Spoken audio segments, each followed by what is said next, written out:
श्रीशैलेशदयापात्रं धीभक्त्यादिगुणार्णवं यतीन्द्रप्रवणं वन्दे रम्यया मातरं मुनिं लक्ष्मीनाथसमारम्भां नाथयामुनमध्यमाम् अस्मदाचार्यपर्यन्तां वन्दे गुरुपरम्परां यो नित्यमच्युतपदाम्बुजयुग्मरुक्मव्यामोहतस्तदितराणि तृणाय मेने अस्मद्गुरोर्भगवतोऽस्य दयैकसिन्धोः रामानुजस्य चरणौ शरणं प्रपद्ये।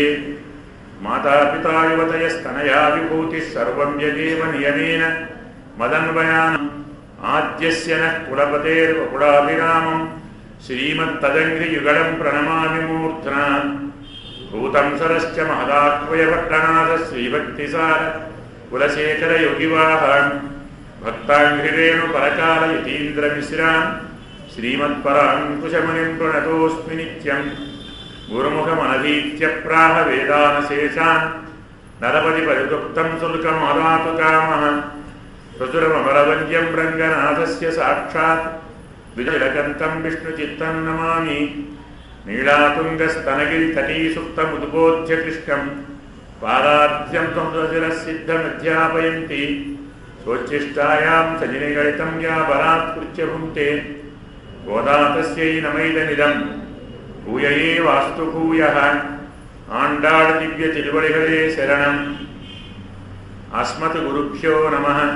कन्याभरणि संजातं वादूलकुलभूषणं श्रीरङ्गार्यगुरोः पुत्रं षडगोपमहं भजे। अस्मद्गुरुभ्यो नमः।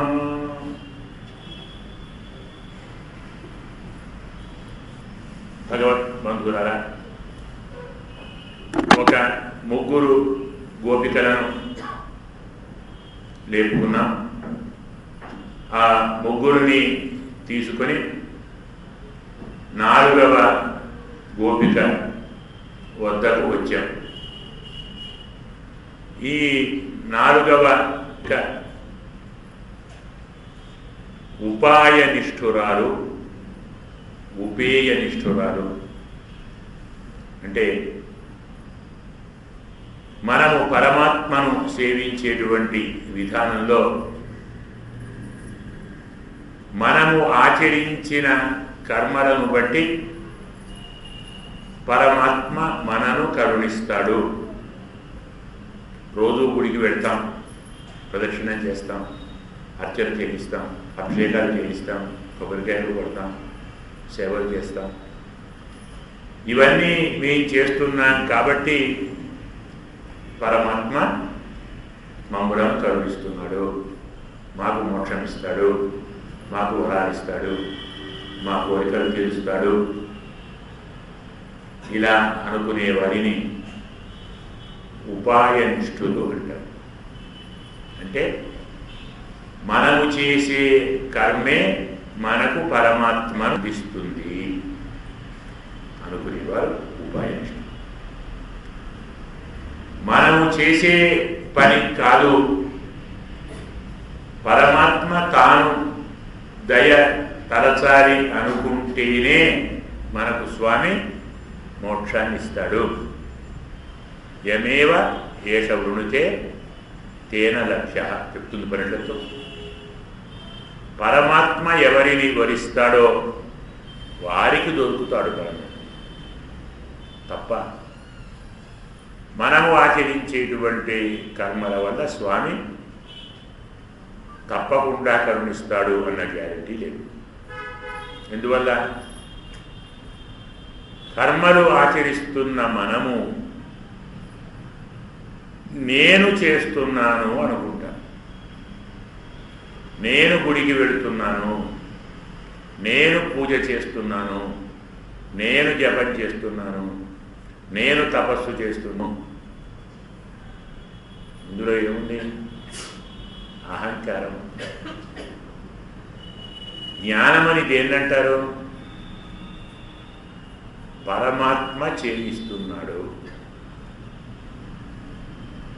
అతని సంకల్పం లేనినాడు మనము తేన వినా తృణమపి నచరతి అంటుంది వేదం. పరమాత్మ యొక్క సంకల్పం లేకుండా గడ్డి పరక కూడా కదలు. మరి అంతా వాడు చేయిస్తుంటే నేను చేస్తున్నానేమిటి? ఈ భావన మనము ఆచరించేటువంటి కర్మకు కర్మత్వాన్ని భంగం చేస్తుంది. అది సేవే కాదు. మనకు ఆ విషయం తెలియక మనము చేస్తున్నాం కాబట్టే స్వామి కరుణిస్తున్నాడు. బాగానే ఉంది. కానీ మనము చేయటానికి కావలసిన సాధనములను ఎవరిస్తున్నారు? మనం గుడికి వెళుతున్నాం కదా, ఎలా వెళుతున్నాం? నడిచి వెళుతున్నాం. మరి కాళ్ళు ఎవరిచ్చారు?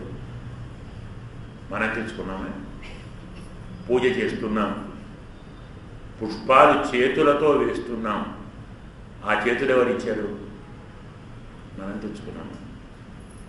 నోటితో పరమాత్మ నామాన్ని సంకీర్తన చేస్తున్నాం. ఆ నోరెవరిచ్చారు? మనం తెచ్చుకున్నాం. పరమాత్మ కాళ్ళు, చేతులు, నోరు, కన్ను, ముక్కు, చెవు, శరీరం ఇవ్వకుంటే మనం ఎలా గుడికి వెళతాం? ఎలా పూజ చేస్తాం? ఎలా నామ సంకీర్తన చేస్తాం? మరి అవన్నీ ఇవ్వటానికి మనం ఏం చేశాం? పరమాత్మ ఇవ్వాలనుకుంటేనే కదా ఇవన్నీ వచ్చాయి. పరమాత్మ ఇస్తేనే మనం ఇవన్నీ చేస్తూ ఉంది.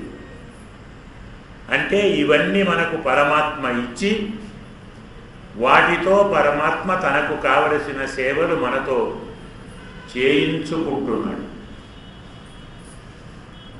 మనం చాలాసార్లు చెప్పుకున్నాం, లడ్డూ తినాలి అనుకున్నవాడు శనగపిండి తేవాలి, శర్కర తేవాలి, నెయ్యి తేవాలి, బాణలి తెచ్చుకోవాలి, అందులో వేయాలి, ఇవన్నీ తయారు చేయాలి, బొండి కొట్టాలి, పాకు పట్టాలి, లడ్డూ చేసుకోవాలి, నోట్లో వేసుకోవాలి. మరి నోట్లో వేసుకున్న తర్వాత లడ్డు నేను చాలా తీయగా ఉన్నాను, నేను తినేవాడికి తీపినిస్తున్నాను అనుకుంటే నవ్వారా ఏడవారా?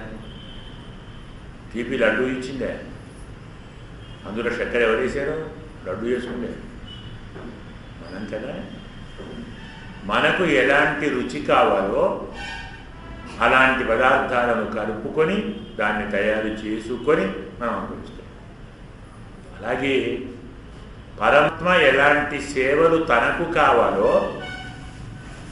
తనకు కావలసిన సేవలకు ఎలాంటి అవయవాలు ఉండాలో అలాంటి వాటిని మనకిచ్చి మనతో స్వామి తనకు కావలసిన సేవలు చేయించుకుంటున్నాడు. దీన్ని అంటారు జ్ఞానం. ఇది ఉపేయ నిష్ఠ అంటారు. దీన్నే సంప్రదాయంలో చరమ పర్వ నిష్ఠ అంటారు. మనముగా చేయవలసిన ఎలాంటి ప్రయత్నము లేదు. మనతో కావలసిన ప్రయత్నాన్ని స్వామి చేయించుకుంటాడు. మనకు ఎలాంటి ఆర్తి కానీ బాధ కానీ అవసరం లేదు. అతనికి కావాలి, చేయించుకుంటాడు, తెచ్చుకుంటాడు. అతను వస్తాడు, తీసుకొని వెళ్తాడు. అయితే రహస్యం ఎక్కడంటే స్వామి రావా, తీసుకొని పోవా, దయరాదా, ఇంకా ఎన్నాళ్ళయా ఈ బాధ అని మనం అడుగుతాం. అడిగితేనే ఇచ్చాడు అనుకుంటే 0 మార్క్స్. పసిపాప ఏడిస్తేనే తల్లి పాలిస్తుంది అనుకుంటే తప్ప రైటా? 100కి 0 మార్క్స్. ఎందుకు? మరి పాప ఏడుస్తుంటే ఆ పక్కన చాలామంది ఉంటారు, వాళ్ళు ఎవరు పాలెందుకు ఇవ్వరు? పాలివ్వటానికి కావలసింది ఏడుపు కాదు, పిల్లవాడు నావాడు అన్న ప్రేమ తల్లికి ఉండాలి. తల్లికి ప్రేమ లేనినాడు పాలిస్తుందే? మరి పాలివ్వటానికి కారణం తల్లి ప్రేమ, పిల్లవాడిని ఏడుప? అలా అని పిల్లవాడు ఏడవకుండా తల్లి పాలిస్తుందే? వాడికి ఆకలి అవుతుంది అని తెలవాలి కదా. అలాగే స్వామి నాకు నీవు కావాలి అనే ఆర్తి మనం చూపాలి. చైతన్యం ఉంది కాబట్టి, మనలో ప్రాణము స్పందన ఉంది కాబట్టి పరమాత్మ కావాలనేటువంటి తపనను, ఆర్తిని ఒక పాటలో పసిపిల్లలాగా ఒక ఏడుపును మనం ప్రకటిస్తాం. ఈ ఏడ్పే తల్లికి దయ పుట్టించింది అంటే తప్పు. ప్రేమ ఉంటేనే దయ పుడుతుంది, ప్రేమ ఉంటేనే తల్లి పాలిస్తుంది. ఈ చిన్ని రహస్యం తెలుసుకున్న వారిని చరమ పర్వనిష్ఠులు అంటారు. అంటే పరమాత్మే తాను అనుకున్నప్పుడు మనకు కావలసిన దాన్ని ప్రసాదిస్తాడు. దీనికోసం మనముగా పడవలసినటువంటి ఎలాంటి అవస్థ లేదు. ఈనాటి గోపికను అంటే ఇలాంటి గోపికను మనం ఈనాటి పాశురంలో ఇలాంటి గోపికను లేపుతున్నాం. అందరూ పరమాత్మను లేపాలి, పరమాత్మ దగ్గరికి వెళ్ళాలి, పరమాత్మను సేవించాలి అని తొందర చూపుతుంటే ఈనాటి గోపిక మాత్రం హాయిగా పడుకొని ఉంది. అవసరం ఉంటే కావాలంటే అనే వస్తాడు, నాకెందుకు? పరమాత్మ తలుచుకుంటే అన్నీ చేస్తాడు, మనం చేసేది ఉంది. మనకు భగవద్గీతలో స్థితప్రజ్ఞావస్థ అనేది ఒక అవస్థ ఉంది. స్థితప్రజ్ఞావస్థ అంటే ప్రజహాతి యదా కామాన్ సర్వాన్ పార్థ మనోగతాన్ ఆత్మన్యేవాత్మనా తుష్టః స్థితజ్ఞస్తదోచ్యతే. ఇది దీనికి మనము అర్థమయ్యే పేరు వశీకార అవస్థ అంటారు. అంటే అన్ని ఇంద్రియములను, మనస్సును, బుద్ధిని, ప్రకృతిని మన వశంలో ఉంచుకున్న స్థితి అన్నమాట. అంటే మనస్సులో కలిగేటువంటి అన్ని రకముల కోరికలను పరిపూర్తిగా విడిచిపెట్టినవాడు. స్నానం చేయాలి, భోజనం చేయాలి, ఇల్లు కట్టుకోవాలి, బట్టలు కట్టుకోవాలి, ఆభరణాలు వేసుకోవాలి, వివాహం చేసుకోవాలి, సంతానాన్ని పొందాలి, గౌరవాన్ని పొందాలి, ఇలాంటి ఏ కోరికలు ఉండదు. ఏ సమయంలో ఏది మనకు రావాలో అది వస్తుంది. వచ్చినప్పుడు మనము కాదనే హక్కు లేదు, రానప్పుడు అడిగే హక్కు లేదు. దీన్ని వశీకార అవస్థ అంటారు.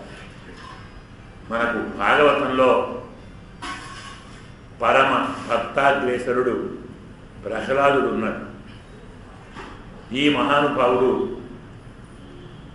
చక్రవర్తి అయిన తర్వాత సకల భూమండలాన్ని పర్యటిస్తూ ఉంటే ఒక అరణ్యంలో పేద ఓ కొండ కనపడుతుంది, ఓ పర్వతం. దానిపైన ఎవరో ఒక ముని ఉన్నట్టు అనిపించి వెళ్తాడు. ఒక ముని పడుకొని ఉంటాడు, హాయిగా పడుకొని ఉంటాడు కొండ మీద. ఇళ్ళు, వాకిలి, ఏసీలు, బీసీలు ఏవి లేవు. బాగా బలంగా బలిసి ఉన్నాడు. వెళ్ళి నమస్కారం చేశాడు, ఆశీర్వదించాడు. అయ్యా, బాగా బలిస్తున్నారు, పుష్టిగా ఉన్నారంటే మరి బాగా భోగాన్ని అనుభవించాలి కదా.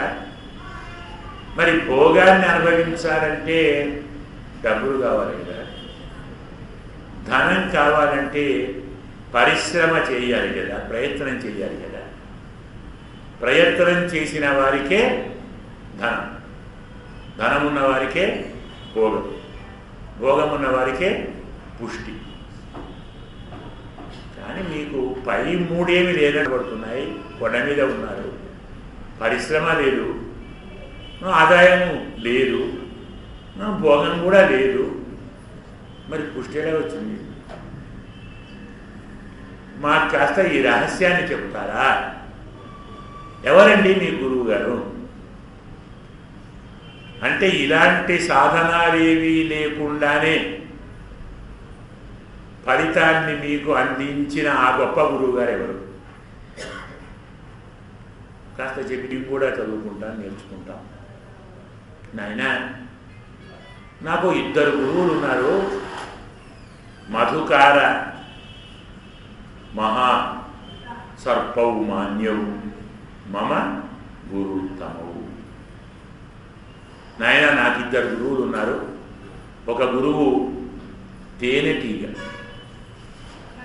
ఇంకో గురువు కొండ చిలువ. మనకేం అర్థం కాదు. ఇదే గురువు అండి అంటే, అన్న తేనెటీగ రకరకాల పుష్పాల నుంచి మకరందాన్ని తీసుకొని వెళ్ళి ఒక చోట కూరుస్తుంది. అది తేనెగా మారుతుంది. నేను కష్టపడి సంపాదించి ఇక్కడ కూర్చాను, దీన్ని ఇతరులు అపహరించుకొని పోకుండా కాపాడుకోవాలి అని దాన్ని అంటి పెట్టుకొని ఉంటుంది. ఎవరైనా తీసుకొని పోదామని వస్తే వారిని పుట్టి పుట్టి తన్ని కొడుతుంది.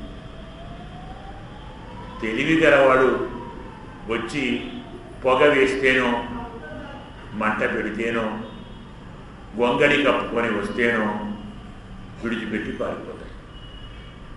ఆ తేనె వాడు తీసుకుంటాడు. కష్టపడి కూర్చుంది ఎవరు? అనుభవించేది ఎవరు? పోనీ సంపాదించినది పోయింది కాబట్టి మళ్ళీ సంపాదించకుండా ఊరుకుంటుందా తేనెటీగ? మళ్ళీ ఇంకో చెట్టుకు ఇంకో తేనె పెడుతుంది. నిరంతర క్రియాశీలత ఫలితము వచ్చినా రాకున్నా మన స్వభావం. మనము సంపాదించినదే మనకు లభిస్తుంది అని కాదు, అది ఎవరికి లభించాలో, ఎవరు ప్రయత్నం చేసినా లభించవలసిన మాత్రమే లభిస్తుంది అనే పాఠాన్ని తేనెటీగ చెప్పింది. ఇక కొండ చిలువ ఉన్న చోటు నుంచి కదలదు.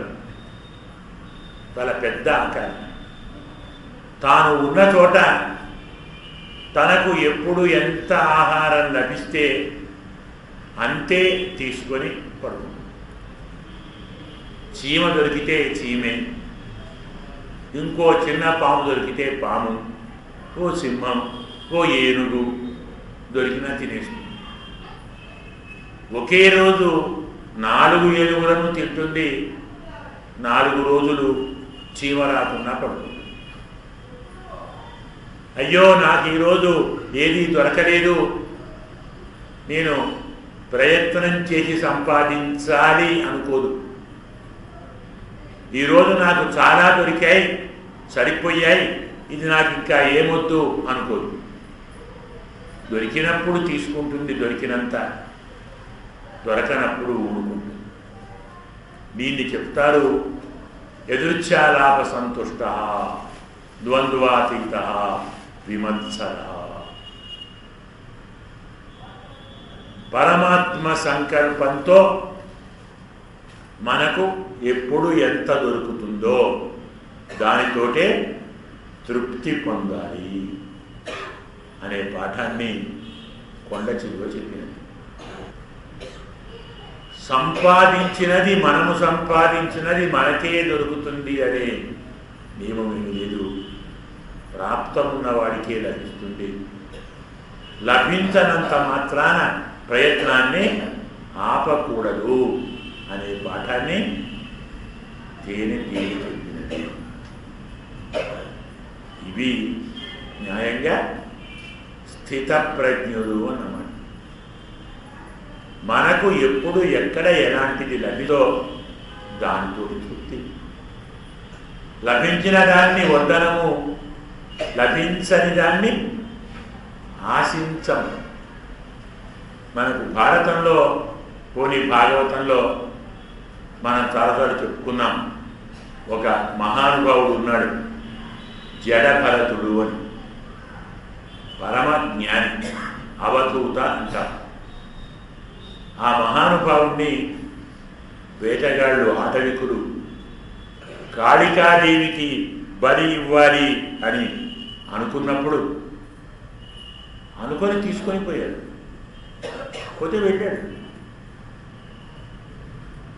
అభ్యంగనం చేస్తే పోసుకున్నాడు, కొత్త బట్టలు ఇస్తే హాయి కట్టుకున్నాడు, కమ్మని భోజనం పెడితే హాయిగా తిన్నాడు, పడుకోరా అనేది నిద్రపోయాడు, లే అంటే లేచాడు, మళ్ళీ స్నానం పోసి అలంకరించి తీసుకొని వెళ్ళారు కాళికాదేవి ఆలయానికి. అక్కడ ఒక స్తంభానికి కట్టేశారు. ఆ రాజు అంటే ఆ ఆటవికల రాజు అతన్ని కాళికాదేవికి బలి ఇయ్యాలని ఖడ్గం తీసుకొని వచ్చాడు. నిలబడ్డాడు, కత్తి ఎత్తాడు, నిలబడ్డాడు, కదలేదు. భోజనం ఎంత బాగా చేశాడో అంత హాయిగా నిలబడ్డాడు. నన్ను చంపుతున్నాడు, నన్ను నేను రక్షించుకోవాలి ధ్యాసే. అయితే ఇంతటి మహానుభావుణ్ణి అపకారం చేసి నాకు భరిస్తావా, ఇంత తప్పు చేస్తావటరా అని కాళికాదేవి ఆగ్రహించి తన త్రిశూలంతో వారందరినీ చంపి అతన్ని కాపాడి పోరా అంటే వెళ్ళిపోయాడు. దాన్ని అంటారు స్థిత ప్రజ్ఞావస్థ అంటారు. చరమ పర్వ నిష్ఠ, ఇదే ఉపేయ నిష్ఠ. అంటే చేరవలసినది పరమాత్మను, చేర్చవలసినది కూడా పరమాత్మే. భగవంతుడే మనను తన దగ్గరికి చేర్చుకుంటాడు. మనము చేసే ప్రయత్నంతో మనం భగవంతుణ్ణి చేరలేము. ఈ సత్యాన్ని పాఠం చెప్పటానికే మనకు రామాయణం. సీతమ్మ లంకకు వెళ్ళాలి అనుకొని వెళ్ళిందా? ఓ బంగారు లేడి కావాలి అనుకుంది. బంగారు లేడి తనకు తానుగా నా దగ్గరికి వస్తే నేను తీసుకుంటాను అనుకుంటే బాధలేదు. నాకు కావాలి అని, దాన్ని తెచ్చియాలి అని. మన ప్రయత్నం, మన కోరిక, మన ఆశ మనను లంకలో పడేసింది కదా. మరి లంకలో చేరిన సీతమ్మ మళ్ళీ రామచంద్రుణ్ణి చేరటానికి తానుగా ఏమైనా ప్రయత్నం చేసినదా? తాను ప్రయత్నం చేసి రాముణ్ణి చేరినదా? రాముడే వచ్చి ఆమెను తీసుకొని వెళ్ళాడా? చెప్దాం, రాముడే వచ్చాడు. ఈ శరీరము లంక, ఇందులో ఉన్న జీవుడు సీత, మనస్సు రావణాసుడు, రాముడు పరమాత్మ. పరమాత్మను కాదనుకున్న ప్రతివాడు, ఆశపడ్డవాడు శరీరంలో బంధించక తప్పదు. ఆశను కలిగించేది మనస్సు, లేడిని పంపించినది రావణాసుడు కదా. మళ్ళీ తన నుండి దూరమైన సీతను తన దగ్గరికి చేర్చుకున్నవాడు రాముడు. అలా అని సీతమ్మ ఊరుకుందా? ఏడుస్తూ కూర్చుంది. ఏడుపు వల్ల రాముడు వచ్చాడా? రాముడి ప్రేమ వల్ల వచ్చాడు. మనకు రామాయణం ఈ తత్వాన్ని చెబుతుంది. ఈనాటి పాశురం న్యాయంగా అసలు కథ కంటే, అసలు అర్థం కంటే, వాచ్యార్థం కంటే మొత్తం వేదాంతపరమైన అర్థమే ఉంది ఈరోజు పాశురంలో. అంటే మీరు ఎంత బాగా మీ బుద్ధికి పదను పెట్టదలుచుకుంటే, ఎంత లోతుగా మేము వినగలము, అర్థం చేసుకోగలము అనుకుంటే అంత చెప్పవచ్చు. ఎన్ని రోజులు కాదు, ఎన్ని ఏళ్ళైనా చెప్పవచ్చు. సకల ఉపనిషత్ సారం ఈనాటి పాసురం. అన్నీ మర్చిపోయి అన్ని ప్రయత్నాలు ఆపేసి హాయిగా అద్దాల మేడలో నిద్రించున్నటువంటి గోపికను ఈరోజు పాసురంలో అమ్మ చెప్తూ ఉండి మనం ఆ పాసురాన్ని అనుసంధానం చేసి అర్థానుసంధానం చేద్దాం.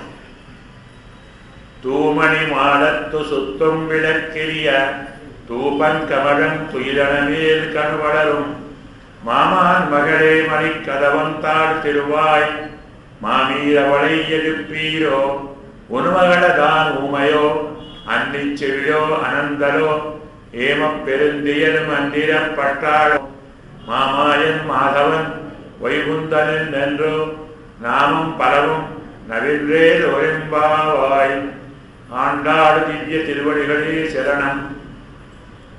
அஸ்மத் குருப்யோ நமः.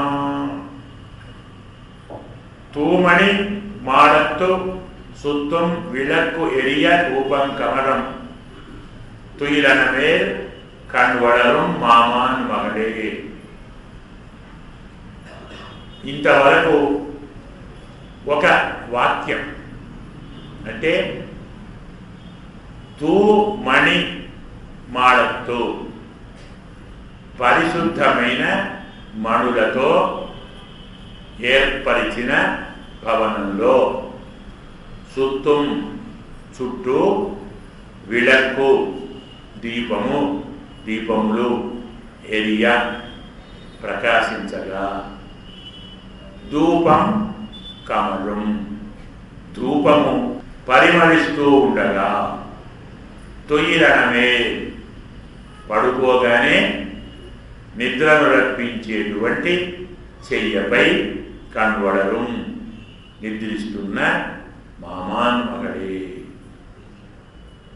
మామగారి కూతురా. మణికదవం తాళ్ తిరువాయ్ మణులతో ఏర్పరిచిన తలుపులను తెరవండి. మామీర్ అవళై ఎలుప్పీరో అత్తగారు ఆమెను మేల్కొల్పండి. ఉన్ మగల్ నీ కూతురు తాన్ ఊమయో ఆమె మూగదా, అన్ని చెవిడో లేక చెవిటిదా, ఆనందలో బద్ధకస్తురాలా, ఏమ పెరుందియల్ మందిర పట్టాడో నిద్ర నుంచి మెలకువ రాకుండా ఎవరైనా పక్కన ఉండి మంత్రించారా?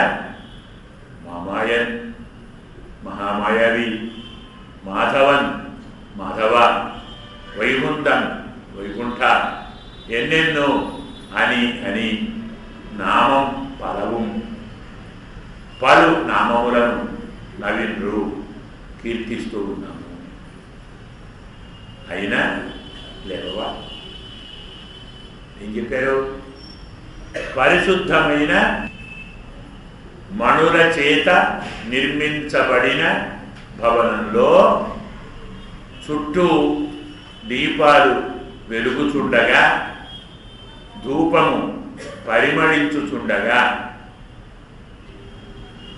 పడుకోవటమే ఆలస్యం అన్నట్టుగా నిద్రపుచ్చేటువంటి చక్కని శయ్యపై పవళించి నిద్రిస్తున్న ఓ గోపిక, మణులతో ఏర్పరచబడిన తలుపులను తెరవవా?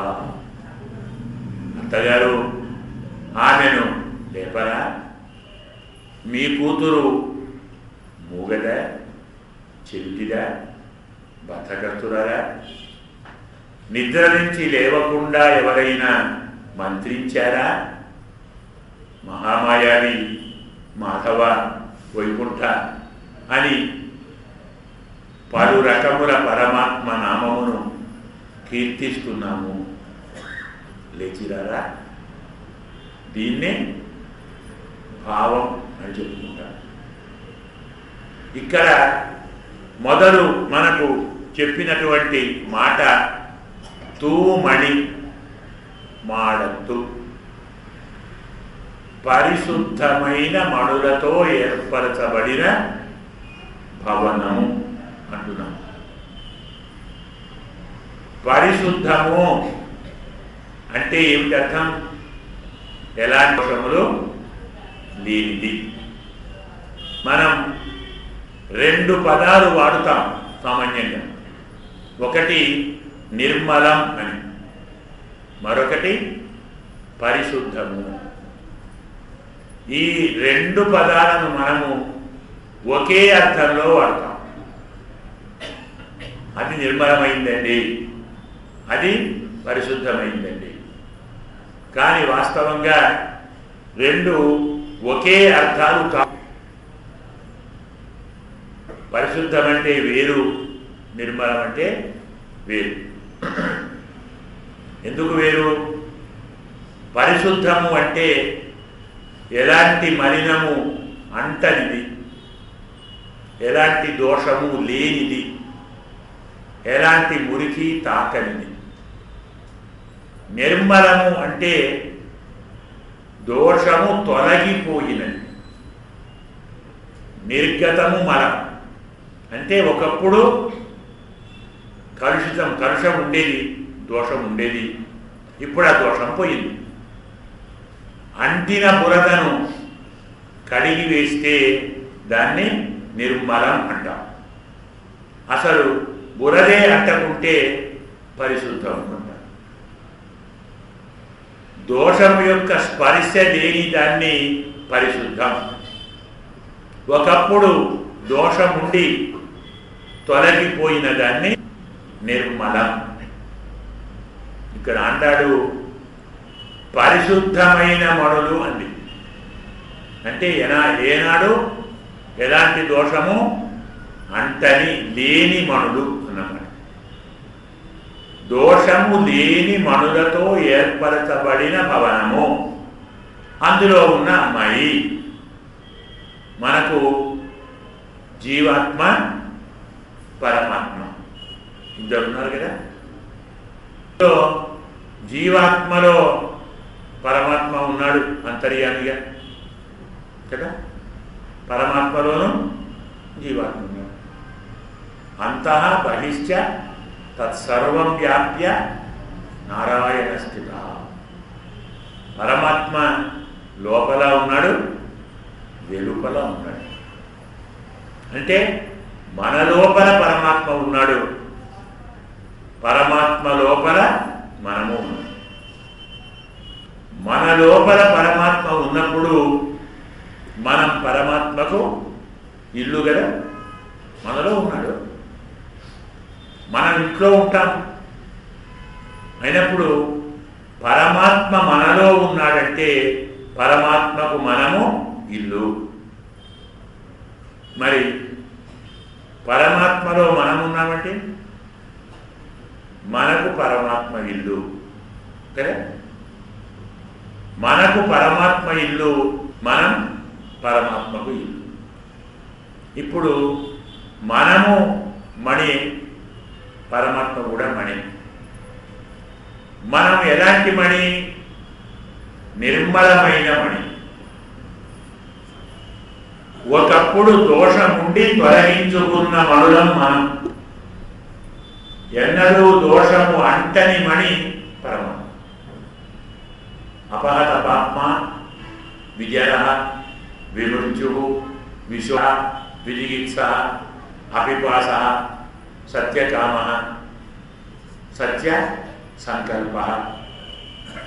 ఈ 8 ఆత్మ యొక్క గుణాలు. ఆత్మ అంటే మనకు ఇవే ఉన్నాయి, ఆయనకు ఇవే ఉన్నాయి. పరమాత్మ గుణాలు ఇవే, జీవాత్మ గుణాలు ఇవే. తేడా ఎక్కడంటే అపహత పాప్మ,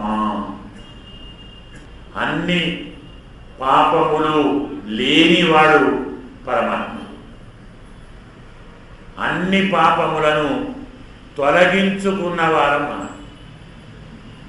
అంటే మనకు ఒకప్పుడు పాపాలు ఉన్నాయి, తర్వాత పెద్దల దయ వల్ల, పెద్దల ఉపదేశం వల్ల, ఆచార్య సేవ వల్ల, భగవంతుడి కృప వల్ల మనకున్న పాపాలు తొలగిపోయాయి. మనం పాపాలు తొలగిపోయిన వారం. స్వామి పాపాలు అంటనివాడు. అంటే తూమణి పరమాత్మ, పరిశుద్ధమైన మణి. మనము నిర్మలమైన మణి. పరిశుద్ధమైన మణి మయ భవనంలో ఉన్నారు అంటే పరమాత్మలో వేంచేసి ఉన్న భక్తాగ్రేసరార్థం. నీవు భగవంతుడు ఉన్నావు, పరమాత్మ నీకు ఆశ్రయము. అంటే పరమాత్మను చేరటానికి, పరమాత్మను పొందటానికి నీకు నీవుగా ఎలాంటి ప్రయత్నము చేసేవాడివి కావు. పరమాత్మే నిన్ను తనలో తానుగా వచ్చి చేర్చుకున్నాడు. ఇంత భావాన్ని మనం మణి అన్న ఒక్క చిన్ని మాటతో చెప్పుకుంటాం. ఇందులో మరి ఒక రహస్యం ఏమిటి అంటే, మణులతో ఏర్పరచబడిన భవనంలో చుట్టూ దీపాలు వెలుగుచుండగా, మణిమయ భవనంలో దీపాలు ఎందుకండి? మణి అంటేనే ప్రకాశం కదా, కాంతి కదా. మణి ఉంటే చీకటి ఉంటుందా? మణి అంటేనే ప్రకాశం. పాత రోజుల్లో రాజుల ఇళ్లలో, శ్రీమంతుల ఇళ్లలో ఆముదపు దీపాలు, మరో దీపాలు ఉండకపోయేది. ఓ మణి వేసేవారు, ఒక్కో గదిలో ఓ మణి. ఈ హాల్లో ఇంత మణి అయితే చాలు, ఇంతకన్నా 1000 రెట్లు ఎక్కువ వెలుతురు వస్తుంది, 10,000 వాట్ల వెలుగు వస్తుంది ఒక్క మణి ఇస్తే. ఆ మణి దీపంతో మనకు లాభం ఏంటి అంటే, కరెంటు పోతుంది, కోత విధిస్తారు, స్విచ్ ఆఫ్ అవుతుంది, ఫ్యూజు పోతుంది, ఈ సమస్యే లేదు. 24 గంటలు పగలు రాత్రి అనేటువంటి తేడా లేకుండా నిరంతరం వెలుగు ఉంటుంది. అంటే మణులు అంటేనే వెలుతురు. మరి మణులతో కట్టిన భవనంలో మళ్ళీ దీపాలు ఏంటంటే, ఇంకా దీపాలు అవసరమా అనే ప్రశ్న ఎవరు వేస్తారు? దీపాలు వెలుగు కోసమే అనుకున్నవారు వేస్తారు. కానీ దీపాలు వెలుగు కోసమా? దీపాలు వెలుగు కోసము అనుకునేవారు తెలిసినవారా, తెలియనివారా? న్యాయముగా తెలియని వారని చెప్పాలి. ఎందుకలా చెప్పాలి? మనం పొద్దున్నే స్వామికి ఆరాధన చేస్తాం, మధ్యాహ్నము చేస్తాం, దీపం పెడతామా లేదా? ఓ నామకరణం చేస్తాం, పుణ్యావచనం చేస్తాం, అన్నప్రాసనం చేస్తాం, ఉపనయనం చేస్తాం, వివాహం చేస్తాం, ఆరాధన చేస్తాం, దీపాలు పెడతామా లేదా? ఇవన్నీ పగలే చేస్తాం కదా, వెళ్తురు లేదా? ఉందా లేదా? మన దీపం దీపం వెళ్తురు కోసమే అయితే పొద్దున పగలు చేసేటువంటి ఆరాధనలో దీపం ఎందుకు? షోడశోపచార పూజలో మనకు ఆవాహయామి, ధ్యాయామి, ధ్యానం సమర్పయామి, ఆవాహయామి, ఆసనం, పాద్యం, అర్ఘ్యం, ఆచమనీయం, స్నానం, వస్త్రం, దీపం. అదేంటి మధ్య? అది ఒక ఉపచారం. భగవంతునికి దీపాన్ని వెలిగించడం కూడా ఉపచారమే. ఆ దీపం వెలుగు కోసం కాదు, శుభము కోసము, పుణ్యం కోసము, పవిత్రతను సాకటానికి. మన ఇంట్లో ఒక దీపం ఉన్నది అంటే దాన్ని మనం నమస్కరించి ముందరికి వెళ్తాం. దీపం జ్యోతి పరబ్రహ్మ, దీపే సత్యం ప్రతిష్ఠితం. సత్యము దీపంలో ఉంది, దీపమే పరమాత్మ. దీపే సర్వాణి భద్రాణి, దీపంలోని అన్ని శుభములు ఉన్నాయి. తస్మాత్ దీపం సమర్పయే. దీపాన్ని ఎందుకు పెట్టాలో మనకు చెప్పిన శ్లోకం ఇది. అంటే దీపం వెలుతురు కోసం కాదు, పవిత్రత కోసం, శుభం కోసం. మన గోపిక కూడా భగవంతుణ్ణి ఆరాధిస్తున్న గోపిక కాబట్టి మణిమయ భవనంలో కూడా మళ్ళీ దీపాన్ని వెలిగించిన. మణిమయ భవనంలో ఉండటం ఒక వింత అయితే, ఆ భవనంలో చుట్టూ ఒక దీపం కాదు, సుత్తుం విళక్కెరియా అన్నారు. చుట్టూ దీపాలు ఉన్నాయి. అంటే ఎన్ని మణులున్నాయో అన్ని దీపాలు ఉన్నాయి. అవసరమా? గోపికలకు దీపాలంటే భయం. న్యాయంగా ఏ గోపిక దీపాన్ని వెలిగించుకోవాలని కోరుకోదు. గోపికలకు బాగా ఇష్టమేంటి? చీకటి, వెలుతురు కాదు. ఎందుకు? తాము కృష్ణ పరమాత్మతో ఏకాంతంలో పరమాత్మ యొక్క భోగాన్ని అనుభవించాలి.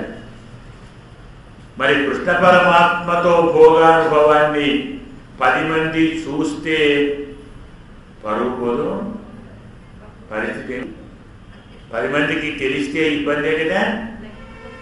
ఎవరికీ తెలియకుండా రహస్యంగా పరమాత్మ యొక్క అనుభవాన్ని పొందాలి. కాబట్టి గోపికలు చీకటినే కోరుకుంటారు, వెలుతురును కోరుకోరు. ఎలా చీకటి ఉంటుంది? ఎప్పుడు చీకటి ఉంటుంది? ఎలా మనం చీకటిని ఏర్పరచుకుందాం అని మేమంతా ప్రయత్నం చేస్తుంటే, కష్టపడుతుంటే, తల్లి నీవు హాయిగా చుట్టూ దీపాలు పెట్టుకొని ఏ వెలుగు లేకుండా, ఎలాంటి బిడియము లేకుండా, ఎలాంటి సంకోచం లేకుండా పడుకున్నావా అంటే అర్థం పడుకోవటం కాదు. పరమాత్మ అంటే నీకున్న ఇష్టం కంటే నీవంటే పరమాత్మకే ఎక్కువ ఇష్టం. గోపికలు తాము భగవంతుణ్ణి రహస్యంగా కలుసుకోవాలి అనుకున్నప్పుడు చీకటి కావాలి, కానీ భగవంతుడే గోపికలను కలుసుకోవాలి అనుకున్నప్పుడు చీకటి కావాలా? అవసరం లేదు. ఆయనే వచ్చారండి. ఇంకా మనకెందుకు భయం? ఇంకా మనకు దిగులెందుకో, సంకోచం ఎందుకో? అంటే నీవు పరమాత్మకం ప్రయత్నించడం లేదు, పరమాత్మే నీ కోసం ప్రయత్నిస్తున్నాడు. భగవంతుడే నిన్ను కోరి వస్తున్నాడు. వస్తున్నాడు కాదు, వచ్చి ఉన్నాడు, నీ దగ్గరే ఉన్నాడు. పరమాత్మ నీ దగ్గర ఉన్నాడు కాబట్టి అంత ధైర్యంగా అన్ని దీపాలు వెలిగించుకొని నీవు ఉన్నావు. ఒక్క దీపాలే కాదు, రూపం అమరం తుయిరన మేలు కనుగొడను. దీపంతో పాటు ధూపం కూడా ఉంది. ఆ ధూపం కంటికి ఇబ్బందిని కలిగించే పొగ కాదు, నాసికకు ఆనందాన్ని కలిగించే గంధం. ధూపం పరిమళిస్తూ ఉండగా, ధూపం వేస్తూ ఉండగా కాదు, దీపం వస్తూ ఉండగా కాదు, ధూపం పడిస్తూ ఉండగా. పొగ కంటే పరిమళమే ఎక్కువ. ఇలా చెప్పడంలో మరొక రహస్యం ఏమిటి అంటే, దీపాలతో పాటు నీవు సుగంధాన్ని కూడా ఆస్వాదిస్తున్నావా? న్యాయంగా ప్రియుడు దగ్గర లేనివారు, ప్రియుడితో ఎడబాటు ఉన్నవారు సుగంధాన్ని, గంధాన్ని, వెలుగును, మల్లెపూలను, అలంకారాన్ని, వెన్నెలను కోరుకోరు. ఇవి వారిలో ఉన్నటువంటి తాపాన్ని పెంచుతాయి. ప్రియుని వియోగ బాధ మరి కాస్త ఎక్కువ అవుతుంది. ఇలా ప్రియుడు దగ్గర లేని వారెవరు ధూపము, దీపము, పరిమళము, అలంకారము, భోగములు వీటిని వాడరు. గంధం అంటే మేము భయపడుతున్నాం, నీవు మాత్రం చుట్టూ దీపాలను, ధూపాలను కూడా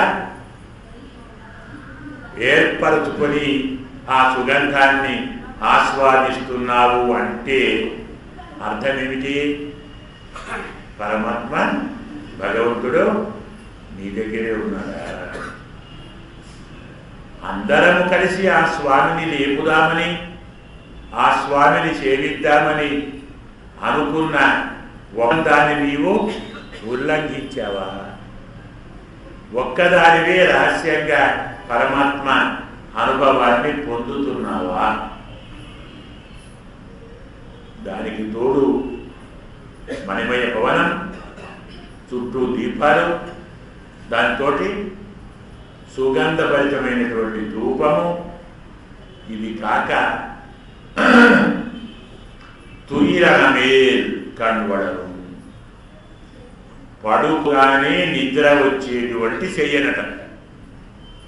మనకు ఇప్పుడన్నీ ఒకే తీరు, కానీ పాత రోజులలో 16 రకాల బెడ్డులుండేవి. చెయ్య నిద్రపోవటానికి ఒక చెయ్య, భోగానుభవానికి ఒక చెయ్య, కోపం వస్తే ఇంకో చెయ్య, కలహించడానికి ఇంకో చెయ్య, కబుర్లు చెప్పుకోవడానికి మరొక చెయ్య.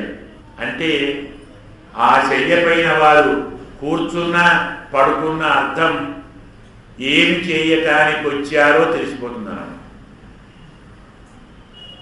ఒక చెయ్యపై వారు పడుకొని ఉన్నారంటే ఇప్పుడు ఈ అమ్మవారు చాలా కోపంగా ఉన్నారు, అడిగి ఉన్నారు అని అర్థం. మనకు రామాయణంలో కైకమ్మ కోప గృహానికి వెళ్ళి, అప్పుడు గదులు కూడా వేరే, ఒక హాలు కోపంతో ఉన్న వెళ్ళే అన్నమాట, ఒక గది సంతోషంగా ఉంటే, ఒక గది కొట్లాడాలంటే, కలగించుకోవాలంటే, అలాగే ఇంకో గది కబుర్లు చెప్పుకోవాలంటే, ఇంకో గది దానం చెయ్యాలంటే. ఏ గదిలో వారు ఉన్నారో ప్రస్తుతం ఆ పని చేయటానికి వారందరూ చేరారని అర్థం. అలాగే ఈనాటి కోపమ్మ పడుకున్న చెయ్య అనమే, అలా వాడితే చాలు నిద్ర వచ్చే చెయ్య. మనకు ముందర చెప్తారు, మెత్తన్న పంచశయనత్యన్ మేదేది. చెయ్యకు 5 లక్షణాలు ఉండాలి. మెత్తగా ఉండాలి, ఎత్తుగా ఉండాలి, విశాలంగా ఉండాలి, తెల్లగా ఉండాలి, వేసవికాలం చల్లగా ఉండాలి, చలి వేడిగా ఉండాలి. అంటే ఎయిర్ కండిషన్ అన్నమాట. కొత్తగా ఏర్పరచుకోనవలసిన పని లేదు, చెయ్యాలని ఉంటుంది. అలాంటి చెయ్యాను అప్పుడు ఉండేది. మనకిప్పుడు సైన్సు బాగా పెరిగింది, కానీ ఇలాంటి చెయ్యాలు రాలేదు. రోగాలు పెట్టి చేయలు వచ్చాయి. ఒక చెయ్య వాడితే బీపీ పెరుగుతుంది, ఇంకో చెయ్య వాడితే షుగర్ పెరుగుతుంది, మరో చెయ్య వాడితే కోపం పెరుగుతుంది. కానీ సుఖాన్ని, సౌకర్యాన్ని, సంతోషాన్ని కలిగించే చెయ్యలు లోపించాయి. కారణం డబ్బుతో కొనుక్కోవాలనుకుంటున్నాం. అధికారంతోటో, ఐశ్వర్యంతోటో, అహంకారంతోటో, అనుభవించాలనో ఆశతోటో సంపాదించేవి ఇలాగే ఉంటాయి. కానీ ఆనాటి చెయ్యలు 5 లక్షణాలు ఉన్నటువంటి చెయ్యలు. అలాంటి చెయ్య మీద హాయిగా పడుకున్నావా తల్లి? నిద్రపోతున్నావా? నీకు బాగా నిద్ర పట్టిందంటే అర్థం ఏమిటి? కృష్ణుడు దగ్గర ఉన్నట్ట లేనట్ట? నిజంగా కృష్ణుడు దగ్గర లేకుంటే నిద్రపోతావా? పోతావా? నిద్ర పడుతుంటే ప్రియుని వియోగం ఉన్నటువంటి ఏ ప్రియురాలు ఎలాగంగా నిద్రపోతుందండి? నిద్రపోతున్నావంటే స్వామి అక్కడే ఉన్నాడా? స్వామి అక్కడే ఉన్నారంటున్నారు. మళ్ళీ పక్కనే మామానుమగడే మామ కూతురా అని చెప్తున్నారు. ఈ మామ కూతురా ఎందుకన్నారు? ఆమెతో బంధుత్వాన్ని కూడా కలుపుకుంటున్నారు. ధర్మశాస్త్రం ఏమిటంటే పెద్దలతో ఆత్మ సంబంధమే కాక దేహ సంబంధాన్ని కూడా కలుపుకోవాలి.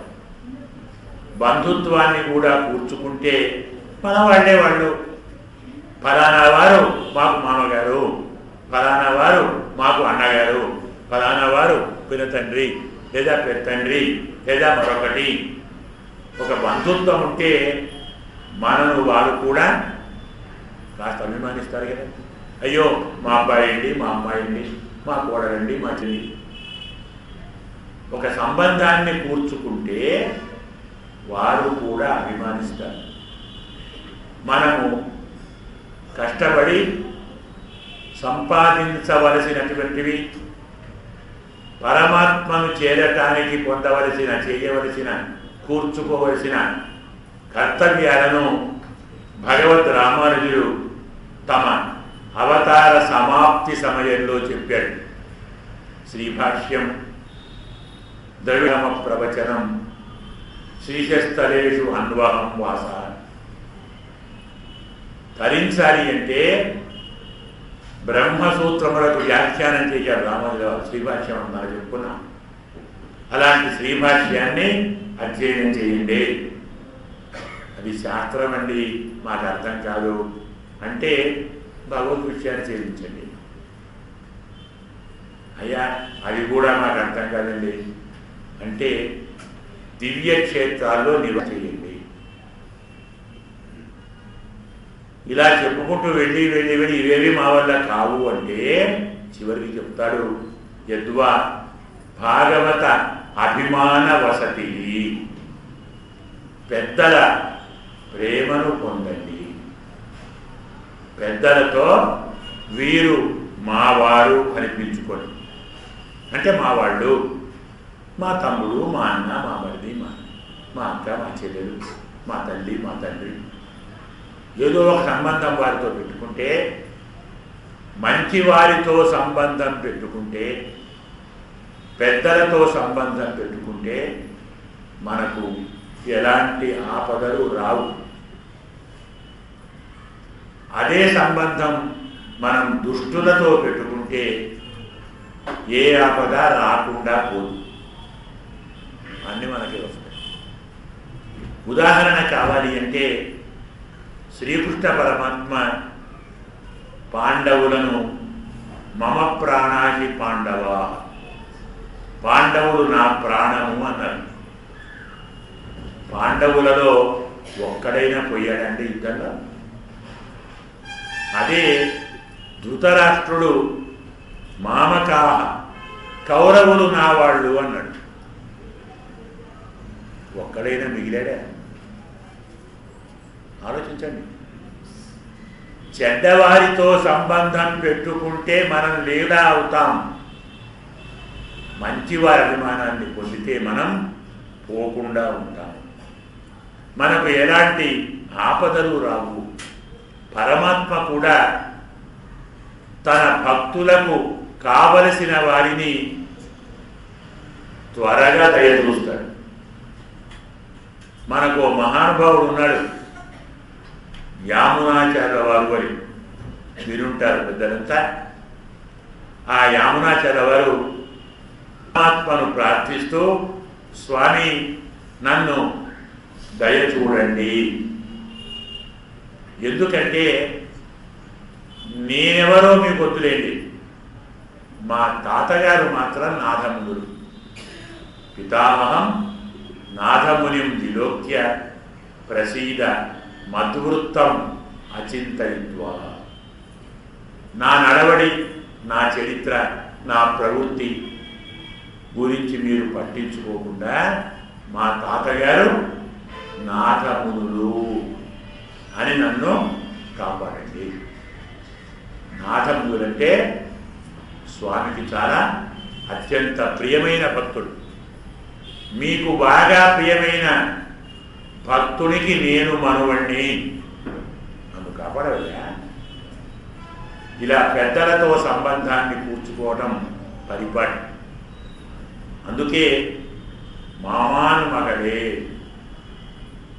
కూతురా మణికదవం తాళు తిరువాయ్, మణులతో ఏర్పరచబడిన తలుపులు తెరవండి.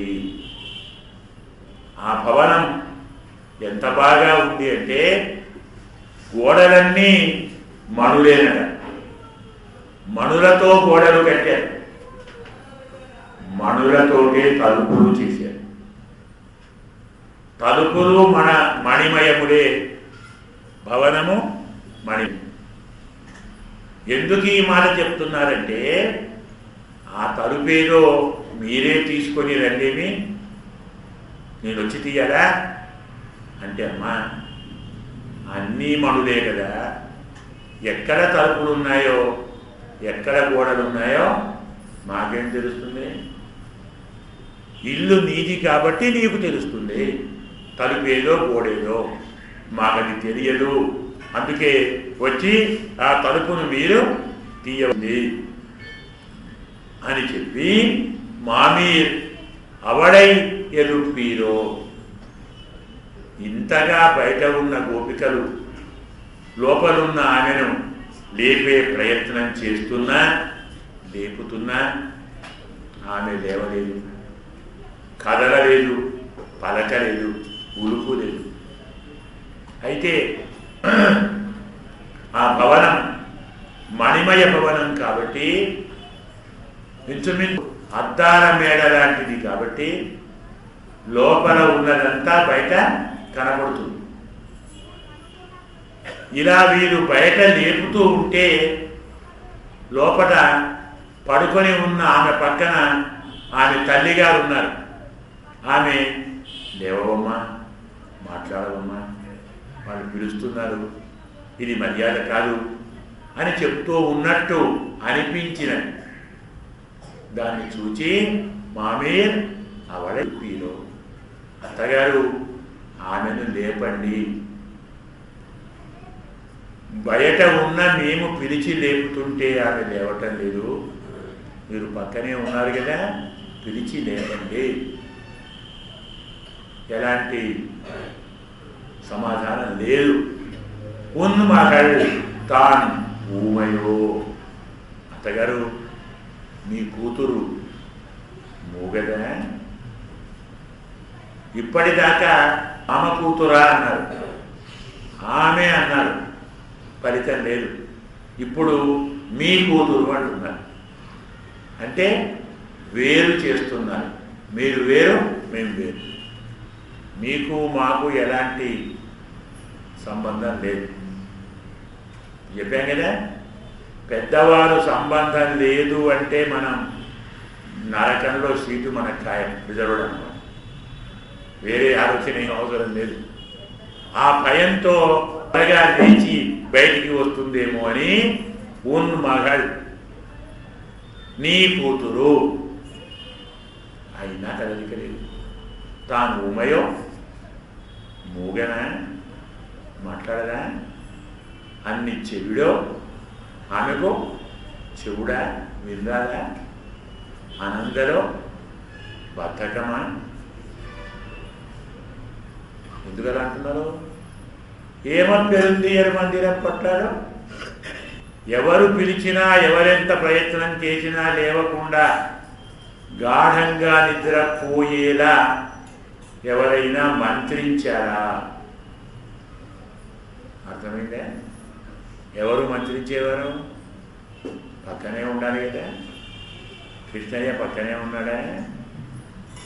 ఆయనే నిన్ను లేవనీయటం లేదా? మాతో మాట్లాడటం లేదా? మమ్మలను చూడనీయటం లేదా? అంటే అదేమిటమ్మా, అప్పటి నుంచి చూస్తూ ఉన్నాను, స్వామి లోపల ఉన్నాడు, స్వామి లోపల ఉన్నాడు అంటున్నారు. ఎలా ఉంటారమ్మా లోపల స్వామి? తలుపులు వేశారు కదా, మీరే తలుపులు తీయమని అంటున్నారు కదా. తలుపులు వేసి ఉండగా మీరు లోపలికి వచ్చారా? రాగలిగారా?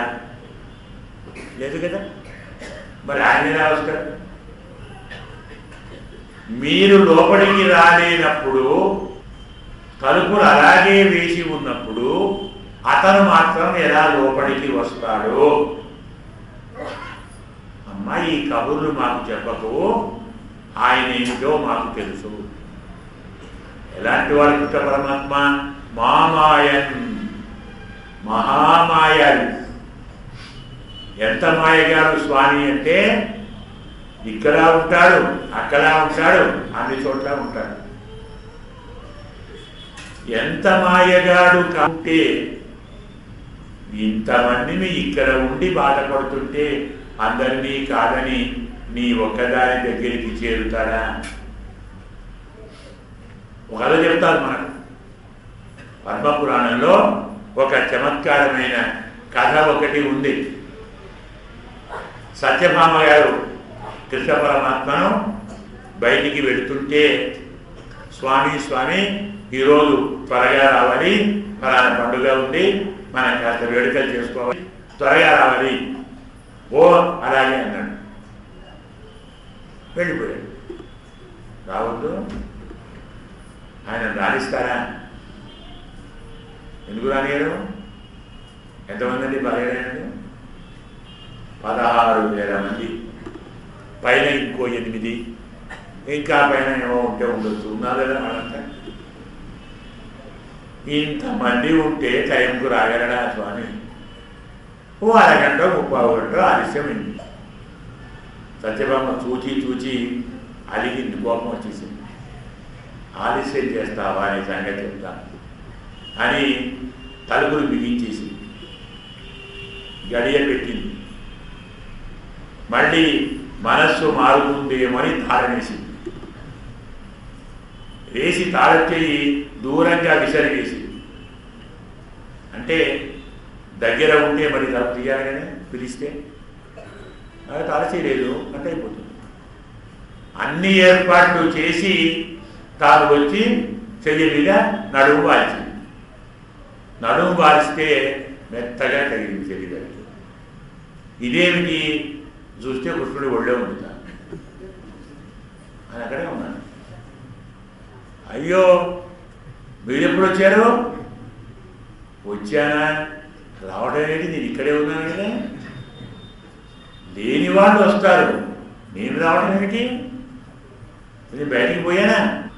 నీతో అన్నాను పోతానని, చూస్తామని, ఏమంటావు అని. సరే త్వరగా రమ్మన్నావు, మళ్ళీ త్వరగా రాలేనేమో అని పోలేదు, ఇక్కడే ఉన్నాను. నీవే నేను పోయాను అనుకొని బయటికి, ఎలాగో ఆలస్యంగానే వస్తాడు కదా, అరిగి నా ప్రియుణ్ణి సాధించాలనుకొని బాగా మనస్సులో ప్లాన్ వేసుకుంటూ ఆలోచించుకుంటూ ఆలోచనతో అలాగే జరిగింది అనుకొని తలుపు వేసి, తాళం కూడా వేసావు కదా? అవునండి వేశాను. తలచేయి పారేసావు కదా? పారేశాను. మరి నాకెలా తెలుసు? నేను బయట ఉంటే నీవు తాళం వేసావని నాకెలా తెలుసు? తాళకి బయట పారేసావని నాకెలా తెలుసు? నేను లోపడున్నానా బయట ఉన్నానా? ఇప్పుడే చెప్పు.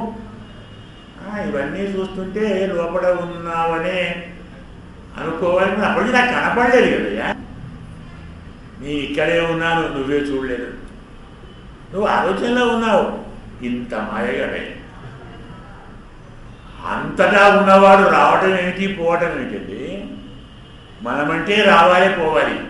ఆయన లేనిది ఎక్కడ? సర్వవ్యాపి కదా. సర్వవ్యాపి అయిన పరమాత్మ రావటం ఏమిటి, పోవటం ఏమిటి? తలుపులు వేసి ఉన్నాయి కాబట్టి ఎలా లోపలికి వస్తాడు అన్న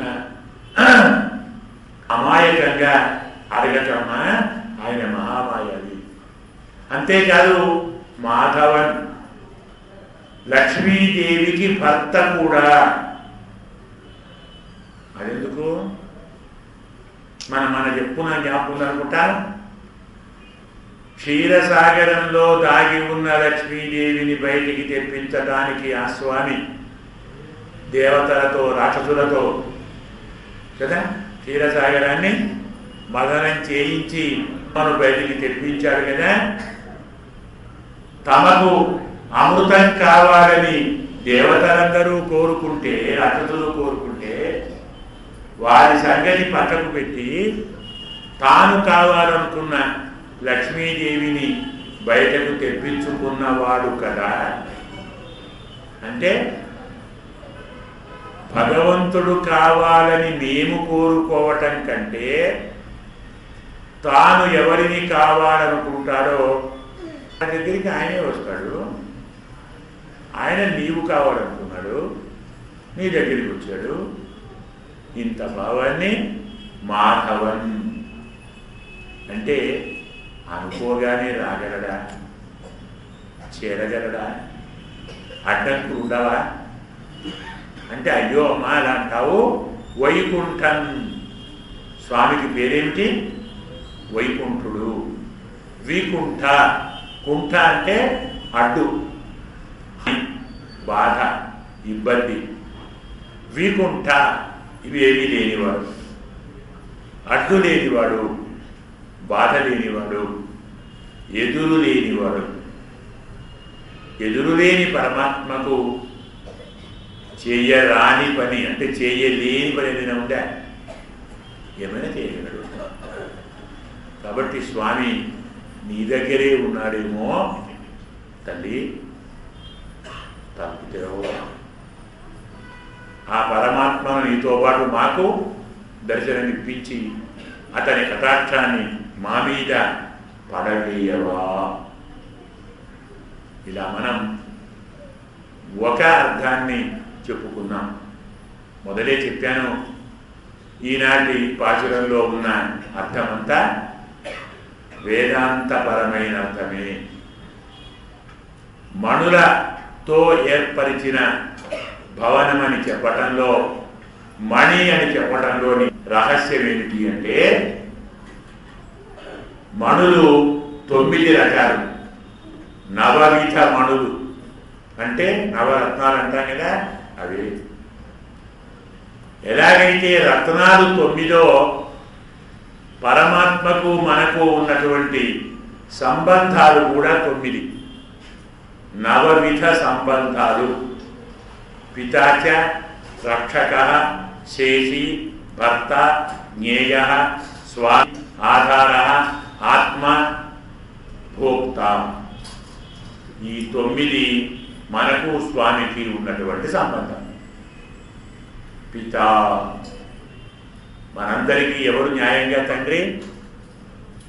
శరీరాన్ని కల్పించినటువంటి తాత్కాలికమైన ఈ తండ్రుడు కాదు, సకల ప్రపంచాన్ని సృష్టించి మనం నిరంతరం కాపాడేటువంటి అసలు తండ్రి ఆయనే. చెప్తాడు గీత, అహం బీజప్రదం పిత. నేను బీజప్రదుడనే తండ్రిని నేను. అందుకు ఆయనే తండ్రి. తరువాత రక్షక, న్యాయముగా రక్షించేవాడు పరమాత్మే. భర్త కానీ, తండ్రి కానీ, అన్న కానీ, రాజు కానీ ఎవరు మనను రక్షించలేరు. మన ఇంటి మీదికి 10 మంది బందిపోట్లు వస్తే వారి నుండి ఏ భర్త అయినా భార్యను కాపాడుతాడా? అడ్డుపడతాడా వారికి? తాను వెళ్ళి నేను బతికుంటే ఈమె కాకుంటే ఇంకో భార్య వస్తుంది, తర్వాత సంగతి చూసుకుందాం అని మొదలు వాడే పారిపోతాడు. వాడు మననేం కాపాడుతాడు కదా? నిజముగా ఎవడు కాపాడేవాడు? స్వామి. అందుకే రక్షకుడు ఆయనే. అలాగే శేషి అంటే మనకు ప్రభువు, మనను నియమించేవాడు, మనను శాసించేవాడు పరమాత్మే. మనకు ఇష్టమున్నా లేకున్నా మనం ఆయన చెప్పినట్టే వింటాం. అంటే నా చెయ్యి నా కాదు అనుకుంటాం కదా, అవునా? హఠాత్తుగా ఏం చేస్తాం? ఏమవుతుంది? ఓ అర్ధరాత్రిలో ఏ పట్టపగలో ఈ చెయ్యి కాస్త ఇలా అవుతుంది, పైకి లేవదు. అయ్యో నా చెయ్యి పడిపోయిందండి, లేవటం లేదండి. చెయ్యి నీది కదా, లేపు. చెయ్యి ఎవరు? నీదే కదా, లేపు. అయ్యో లేవటం లేదండి. ఎందుకు లేవడం లేదు? వాడు లేపటం లేదు. స్విచ్ ఎక్కడ ఉంది? అక్కడ స్విచ్ వేస్తే చెయ్యి తీస్తుంది, ఆపు చేస్తే.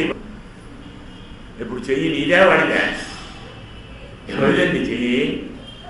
మనకు పాత రోజుల్లో ఇప్పుడు మర్చిపోయాం కానీ ఓ ఆట ఉండేది, తోలు బొమ్మలాట అని. చాలామంది పాత వాళ్ళు ఉంటే వాళ్ళకు గుర్తుండుంటుంది. తోలు బొమ్మల చేతులకు కాళ్ళకు దారాలు కట్టి తెర వెనుక ఉండి ఆడిచ్చేవారు బొమ్మలకు. వాడు దారం లాగితే చెయ్యి పైకి లేస్తుంది, దారం వదిలి చేయగలరు. అలాగే మనందరము తోలు బొమ్మలని. మన దారాలు ఎక్కడున్నాయి? ఆయన చేతిలో ఉన్నాయి. ఆయన లాగాడు, లేస్తాడు, విడిచిపెట్టాడు, ఇంతే. మరి ఎవరండి ఇప్పుడు? ఎవరు శేషి అంటే ఆయన్ని. అలాగే భర్త, మనందరికీ భర్త పరమాత్మే. మనందరము ఆయనకు భార్యలని చెప్పుకున్నాం చాలాసార్లు. వాసుదేవ సయే వాసవు పూర్ణ పురుష ఉచ్యతే. ఆ పరమాత్మ ఒక్కడే పురుషుడు, మనమందరము స్త్రీలమే. అందుకే స్వామి మనకు భర్త. అలాగే జ్ఞేయ అంటే తెలియదగినవాడు. మనం ప్రపంచాన్ని గురించో, ప్రపంచంలోని వ్యక్తుల గురించో, వింతల గురించో, విశేషాల గురించో కాదు తెలుసుకోవలసినది, పరమాత్మ అంటే ఏమిటో తెలుసుకోవాలి. ఎవరిని పరమాత్మ అంటారో, ఎవరిని జీవాత్మ అంటారో, ఇలా భగవంతుడి స్వరూపాన్ని మనం తెలుసుకోవాలి. అంటే తెలియదగినవాడు పరమాత్మే. అలాగే భర్త జ్ఞేయ రమాపతి, స్వామి. తర్వాత మన యజమాని అతను, మనం అతనికి సేవకుడు. ఇంకొకటి ఆధారము.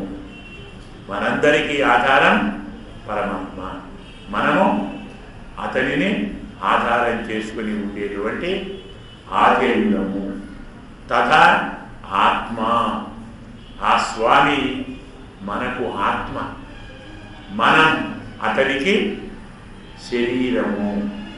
మనలో స్వామి ఉంటాడు, ఈ శరీరంలో ఆత్మ ఉంటుంది. మరి ఇందులో ఈ ఆత్మలో పరమాత్మ ఉన్నాడు.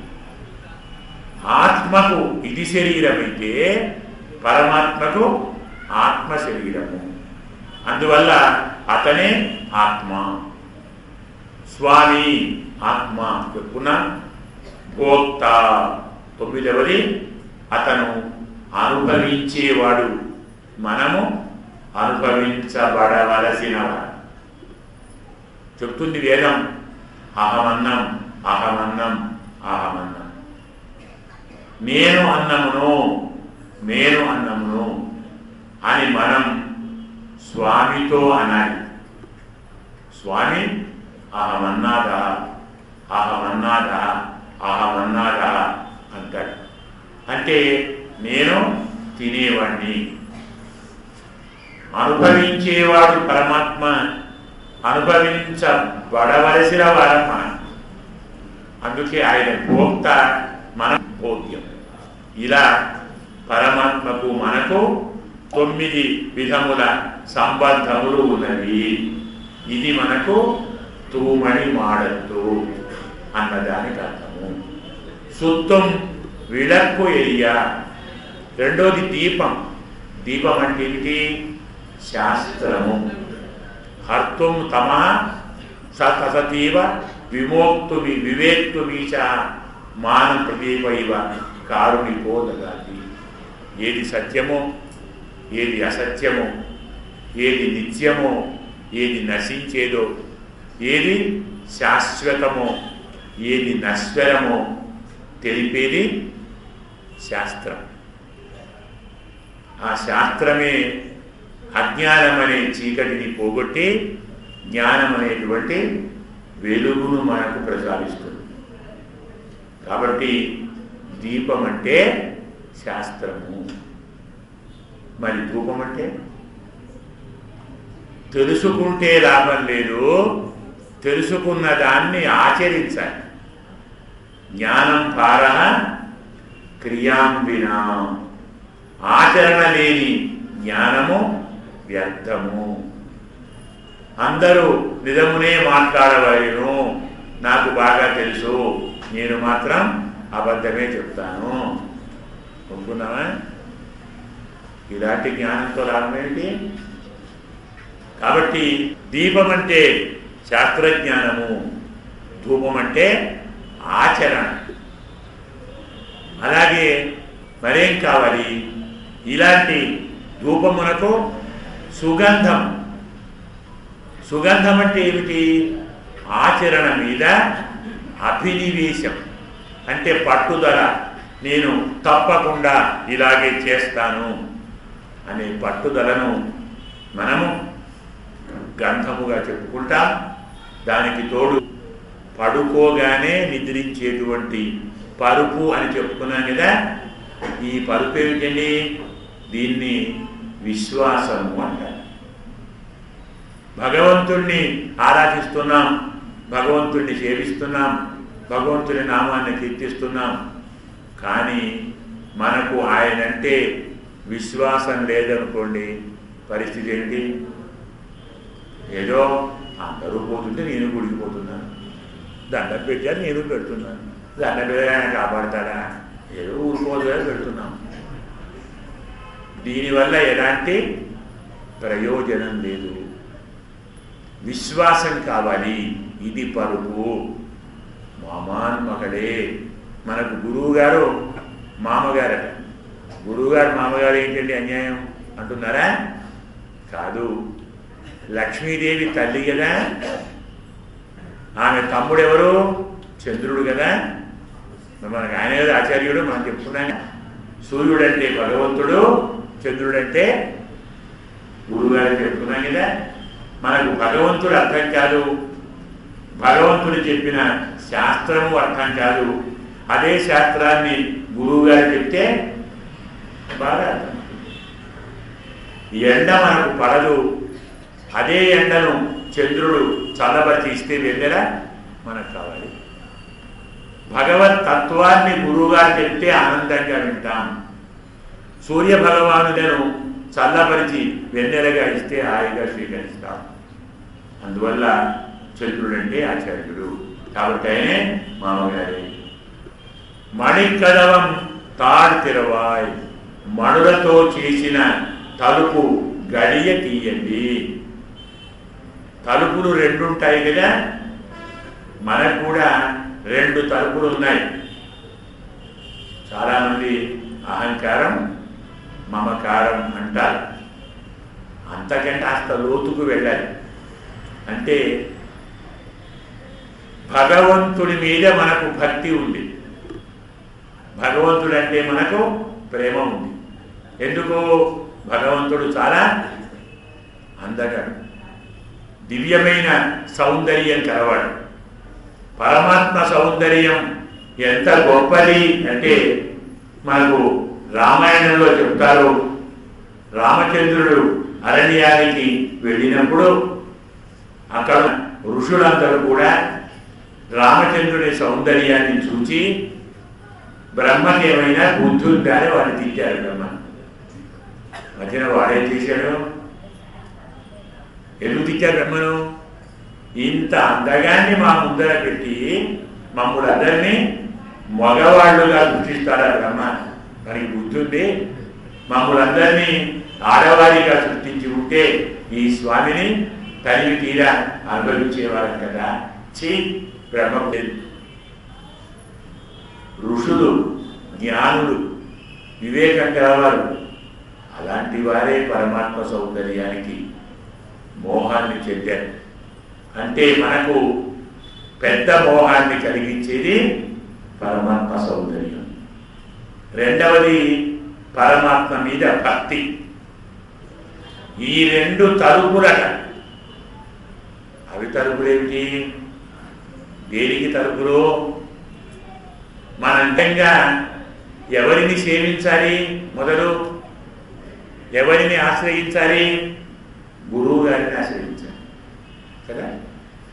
గురువు గారి ద్వారా జ్ఞానం పొందితే కదా ఆయన సంగతి. గురువు గారి కంటే ముందు ఎవరిని సేవించాలి? మన దగ్గరికి గురువు గారు రావాలి అంటే మొదలు ఏం కావాలి? పరమాత్మ తన భక్తులను పంపుతాడు మొదలు. అంటే సజ్జనులు, సాధువులు, వారితో స్నేహం చేసి వారి మీద ప్రేమ కలిగితే వారి మీద ఉన్న భక్తి వల్ల గురువు గారు వస్తారు. గురువు గారి వల్ల జ్ఞానం వల్ల భగవంతుడు తెలుస్తాడు. భగవంతుడు తెలవాలన్నా, గురువు గారు రావాలన్నా మనకు కావలసినది భగవంతుడి భక్తుల మీది ప్రేమ. భక్తుల మీద ప్రేమ కలగాలి అంటే మరి భగవంతుడి సౌందర్యాన్ని మనం ప్రేమిస్తే, భగవంతుడి దయను మనం ప్రేమిస్తే భక్తులను ప్రేమించగలమా? మరి భక్తుల ప్రేమకు అడ్డుగా ఉన్నటువంటి భగవంతుడి ప్రేమ తలుపు అవుతుందా కాదా? అందుకే తలుపులు అంటే పరమాత్మ సౌందర్యము, పరమాత్మ యందు ఉండేటువంటి ప్రేమ. ఈ తలుపులకు గడియ అంటే పరమాత్మనే సేవించాలనేటువంటి దీక్ష. దాన్ని ఆచార్య, గురువు గారు మీరే తొలగించండి. కొంచెం చమత్కారం ఇక్కడ. మనం అందరము గురువు గారిని ఏమని పూజిస్తాం, ఏమని సేవిస్తాం?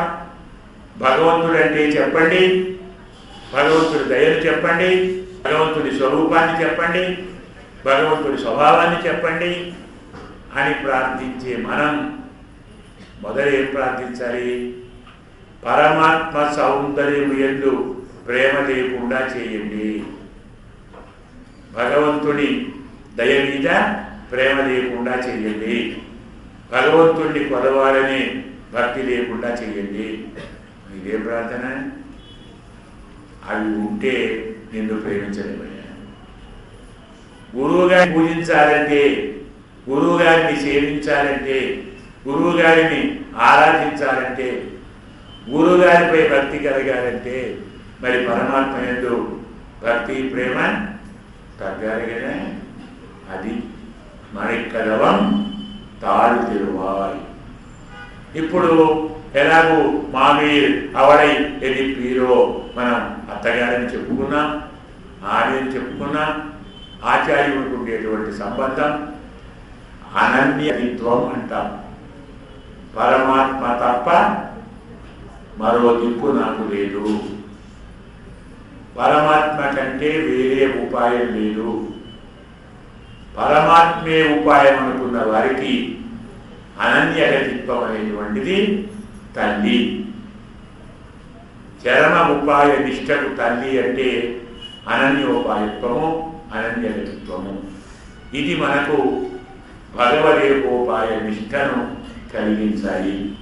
ఉన్ మగడదాన్ ఊమయో, అన్ని చెవిలో, అనంతలో, ఆ రీతిలో నిజంగా పరమాత్మ ఎందుకు కానీ, ఆచార్యులు ఎందుకు కానీ భక్తి పారవశ్యం ఉన్నవారు, అందులో లీనమైన వారు, ఆ పరవశంలో ఉన్నవారు మూగవాడిలాగానే ఉంటారు. ఏదీ మాట్లాడరు, చెవిటి వాడిలాగానే ఉంటారు, ఏదీ వినరు, గుడ్డివాడిలాగానే ఉంటారు, ఏది చూడరు, బద్ధకలాగా ఉంటారు. భగవంతుడి సేవను విడిచిపెట్టి వేరే పని చేయడానికి ఇష్టపడరు.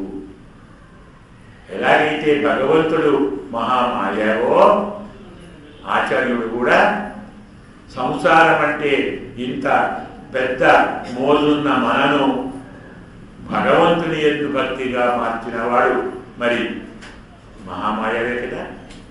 అలాగే గురువుగారు కూడా అమ్మవారి యొక్క సంబంధంతో పరమాత్మ యందు ప్రీతిని కలిగించేవారు కాబట్టి ఈ మహానుభావుడు కూడా భగవంతుని యందు ప్రీతి కలిగించేటువంటి మహానుభావుడు. ఈ మహానుభావుడు వైకుంఠం, సాక్షాత్తు వైకుంఠానికి మనను తీసుకొని పోయేటువంటి మహానుభావుడు. ఈ రీతిలో ఆచార్యుల వారిని మనం అనుసంధానం చేసుకున్నాం. మామాయన్, మాధవన్, వైకుంఠం, ఎన్నెన్నో నామం పరమం నవీంద్రు అని వాక్యం చెప్పుకున్నాం, వ్యర్థాన్ని చెప్పుకున్నాం. మరి వాక్య పరంపరలో మనం అస్మత్ గురుభ్యో నమః, అస్మత్ పరమ గురుభ్యో నమః, అస్మత్ సర్వగురుభ్యో నమః, తర్వాత శ్రీమతే రామానుజాయ నమః. ఈనాటి పాచురంలో భగవద్ రామానుజుల వారిని మనం తలుచుకున్నాం. ఎందుకు? మనకు మామగారు రామానుజుల వారు, నేను మామగారు. గోదాదేవి అమ్మ అంటున్నాను కదా, భ్రాతా చేత్ యతిపతి. గోదమ్మకు రామానుజుల వారు అన్నగారు. మరి అమ్మగారికి అన్నగారు మనకేమవుతారండి? మామగారు కదా. ఇలా అందుకోసం మామాన మగడే అని చెప్పటం వలన రామానుజుల వారిని చెప్పుకున్నాం. ఈ రామానుజుల వారు కూడా పరమాత్మ యందు నిత్య నివాసము ఏర్పరచుకున్న మహానుభావుడు. అత్రైవ శ్రీరంగే సుఖమాస్వ అని స్వామి ఆజ్ఞయించాడు. కాబట్టి పరమాత్మ అనేటువంటి పరిశుద్ధమైన మణిమయ భవనంలో ఉన్నవారు మన రామానుజుడు. వారికి బ్రహ్మజ్ఞానము అపారము. ఆ స్వామి శ్రీభాష్యం అనేటువంటి దీపాన్ని మనకు అందించాడు. వేదార్థ సంగ్రహం అనేటువంటి ధూపాన్ని మనకు అందించాడు. ఇవి కాక గద్యత్రయం అనేటువంటి మెత్తని చెయ్య కూడా మనకు అందించాడు. కాబట్టి రామానుజుల వారు మహామాయాది మాధవుడు, వైకుంఠుడు అంటే పరమాత్మ స్వరూపాన్ని చెప్పినవాడు. పరమాత్మను చేరడానికి అన్ని రకముల ఇబ్బందులను తొలగించిన మహానుభావుడు. కాబట్టి ఈనాటి పాఠంలో శ్రీమతి రామానుజాయ నమః అనేది వాక్యాన్ని చెప్పుకున్నాం. మనకు ఇంకొకటి చెప్పుకోవాలి. ఆళ్వారును బహుశా సమయం కాస్త అయిపోయినట్టుంది. ఈరోజు పాఠంలోని ఆళ్వారు కథ చాలా పెద్దది కాబట్టి రేపు చెప్పుకుందాం. రేపు ఆళ్వార్ల నిర్ణయం చెప్పుకొని రేపటి పాశురాన్ని అనుసంధానం చేద్దాం. ఇప్పుడు మనం పాశురాన్ని అనుసంధానం చేద్దాం. తూమణి మాడంతు సుత్వం విళక్కేయ తూపం కమలం తుయరమే కన్వలరు மாமான் மகளே மணி கதவந்தாய் பெறுவாய் மாமிய வழியெழுப்பீரோ உண்மகடதான் உமையோ அன்னி செவியோ அனந்தரோ ஏம பெருந்தியல் மந்திரப்பட்டாளோ மாமாயன் மாதவன் வைகுத்தனின் என்னோ நாமம் மரபம் அறிந்தே லோரெம்பாவாய் ஆண்டாள் திவ்ய திருவடிகளே சரணம் ஸ்வஸ்தி பிரஜாப்ய பரிபாலயந்தாம் न्याय्येन मार्गेण महिं महिषा गोब्राणेभ्य शुभमस्तु नित्यं लोकाः समस्ताः सुखिनो भवन्तु अस्मत् गुरुभ्यो नमः जय श्रीमन्नारायण